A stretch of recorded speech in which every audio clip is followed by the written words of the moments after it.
نہایت بہادر بزدل آدمی کا کام خدا کے راستے کی طرف دعوت دینا نہیں ہے. ذات ہی چوٹ لگے اور جو بلبلے کی طرح بیٹھ جائے وہ آدمی خدا کے راستے کی طرف دعوت نہیں دے سکتا.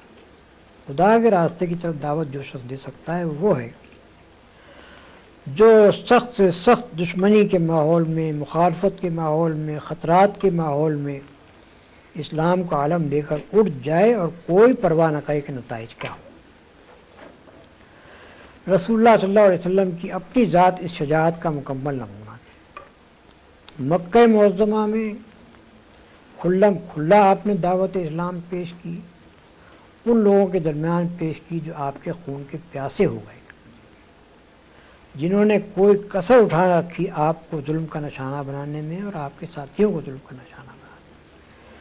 لیکن ایک لمحے کے لیے بھی آپ نے اپنی دعوت کو چھوڑنا قبول نہیں کیا، بلکہ مسلسل 13 سال تک اس ماحول میں اپنی دعوت پیش کرتے چلے گئے اور ہر قسم کی سختیاں مصیبتیں برداشت کرتے چلے گئے. مدینہ طیبہ پہنچنے کے بعد جو حالات پیش آئے،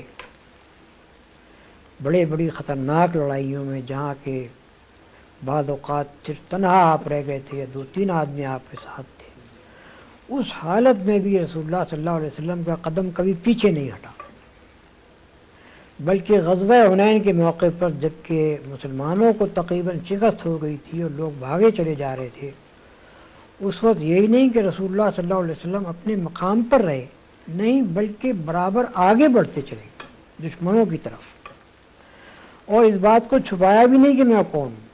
فرمایا کہ انا النبی لا کذب، انا ابن عبد المطلب، میں نبی ہوں، جھوٹا نہیں ہوں، میں ابن عبد المطلب ہوں. یا دوسرے الفاظ میں آپ نے عین حالت جنگ میں اس وقت جبکہ آپ بالکل 2-3 آدمیوں کے ساتھ تنہا رہ گئے تھے اور دشمنوں کے نلغے میں تھے، اس وقت بھی علل اعلان یہ کہا کہ ہاں میں نبی ہوں. تو اتنا شجاع اور بہادر ہونا چاہیے اس شخص کو جو اللہ کے راستے میں دعوت دینے کے لیے کھڑا ہو. اگر کسی شخص کے اندر ہمت اور جرأت اور بہادری موجود نہ ہو تو وہ اس راستے میں کھڑا نہیں ہو سکتا.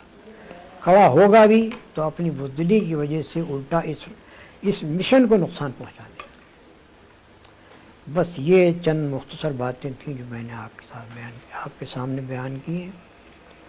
اگر ان پر غور کی جائے تو یہ بجائے خود دعوت اللہ کے متعلق ایک مکمل پروگرام ہے، اور اس کے اوپر جہاں بھی دعوت کا کام کیا جائے یہ 3 خصوصیات آدمی کے اندر ہونی چاہیے. باخر دعوانا الحمدللہ رب العالمین.